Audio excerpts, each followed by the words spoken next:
A cena se repete em salas de reunião, jantares de família e negociações milionárias. Alguém levanta a voz, apresenta um argumento agressivo, provoca uma reação. E a pessoa mais rica da sala faz algo inesperado. Não rebate, não contra-argumenta, não levanta a voz. Simplesmente se levanta e sai, ou muda de assunto com elegância cirúrgica, ou olha em silêncio até o outro perceber que está sozinho na discussão. E a psicologia explica por que essa recusa em discutir é uma das demonstrações mais sofisticadas de poder. O psicólogo social Jonathan Haidt, da NYU, em A Mente Justa, demonstrou que a maioria das discussões não são tentativas de encontrar a verdade.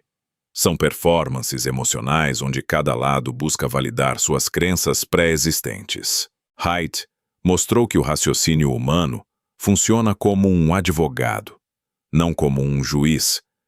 Ele busca argumentos para defender posições já tomadas, não para avaliar evidências imparcialmente. E a pessoa rica que se recusa a discutir frequentemente compreendeu essa realidade.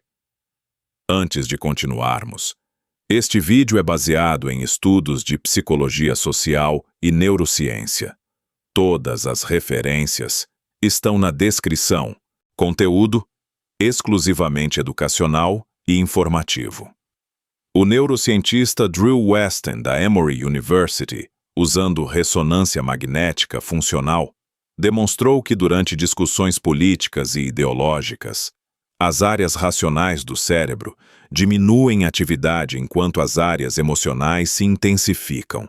Westen mostrou literalmente que discutir desliga a razão e liga a emoção, e a pessoa que se recusa a participar está protegendo sua própria racionalidade.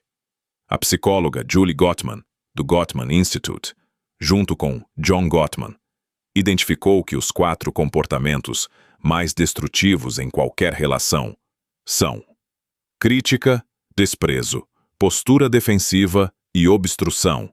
Esses 4 cavaleiros do apocalipse relacional aparecem em praticamente toda discussão acalorada. E a pessoa que abandona a discussão antes que os cavaleiros cheguem está protegendo a relação, não evitando o conflito. Se esse conteúdo está mudando como você vê conflitos, deixe o seu like.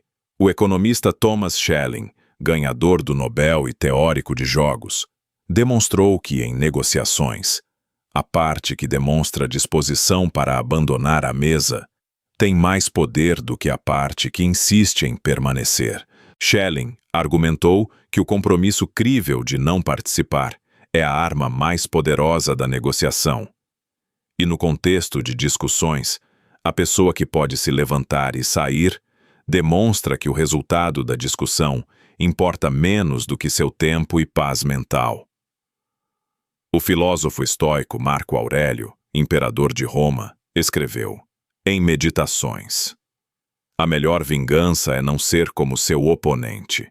E essa filosofia permeia o comportamento de muitas pessoas ricas. A discussão é o jogo do oponente. Participar é jogar pelas regras dele. Não participar é criar suas próprias regras. Comenta aqui. Você consegue sair de uma discussão sem responder? Executivos da Deloitte e da Ernst Young treinam seus consultores seniores em técnicas de desescalada que são essencialmente formas sofisticadas de não discutir.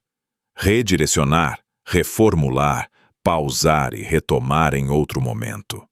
O objetivo nunca é vencer a discussão, é preservar o relacionamento e avançar o negócio. O que aprendemos hoje é que não discutir envolve compreensão de que discussões são performances emocionais, proteção da racionalidade, prevenção dos 4 cavaleiros relacionais, poder de abandonar a mesa e filosofia estoica aplicada. Não é fraqueza, é a forma mais avançada de gestão de conflito. Se você quer melhorar sua relação com conflitos, pergunte-se: estou discutindo para encontrar verdade ou para vencer?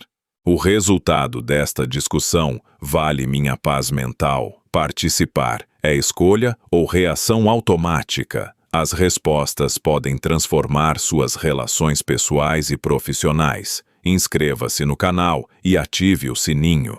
No próximo episódio, vamos explorar a psicologia das pessoas ricas que nunca compram nada novo e a surpreendente relação entre riqueza real e frugalidade extrema. Não perca!